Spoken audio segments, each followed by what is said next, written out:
Vincent here. If you're watching this, I'm going to guess that you want to know how to plan and prepare for a speech. And that the WikiHow on how to plan and prepare for a speech wasn't very helpful to you if you've seen it already.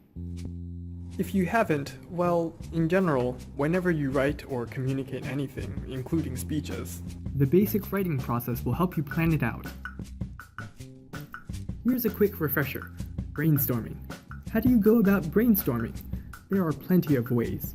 One way is to systematically make a list of topics, organized by category, and then see if any of the subtopics seem interesting. Or maybe your brain, like mine, is organized like Wikipedia. Thinking of one topic has links to 50 more related topics, and soon you have more ideas than you can handle. Once you have several ideas floating around, solidify them into an outline. Step back, see the patterns and relations your brainstormed bits make, and then figure out which bits your audience will pay attention to. whenever you say a sentence, out of all the things in the vast universe, you are making someone pay attention to a single concept.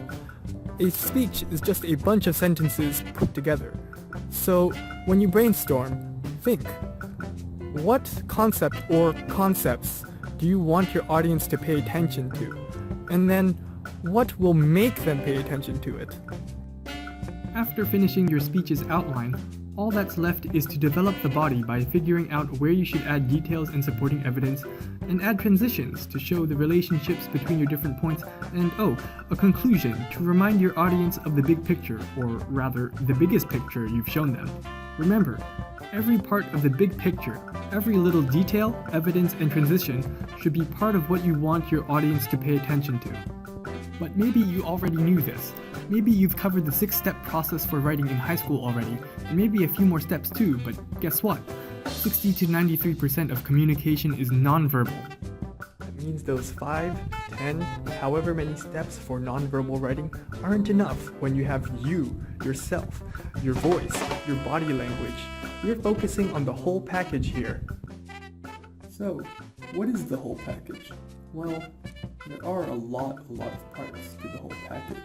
The big idea is that you're telling a story, say a campfire story, to your friends, and you want to have fun.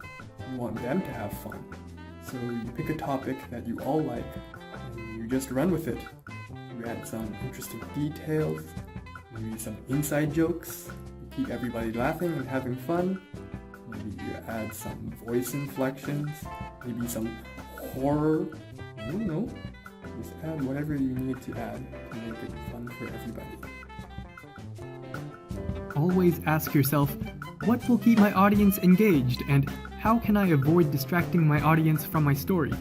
Almost all of the advice and details about how to make the ideal presentation come from asking yourself these 2 questions. Avoiding cliches, using voice inflections, jokes, shock, and a variety of narrative styles, atmospheres, and visuals.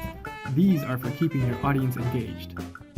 On the other hand, common advice like no fidgeting, no saying clearly pronouncing your words, eye contact, confidence, not awkward wording, no rambling and getting on philosophical tangents about extraneous details which we can clearly talk about later, using vocabulary your audience understands, no technical issues, even fact-checking and logical flow of ideas. These are for avoiding common distractions. Once you know what details to pay attention to, all that's left to do is to practice. You'll want to quickly correct your mistakes before they become bad habits. Make sure you record videos of yourself so you can catch yourself in the act. And compare them against a personal list of mistakes made. Once you can't spot any more of your own mistakes, ask your friends or the Oral Communication Center if they can spot any more mistakes.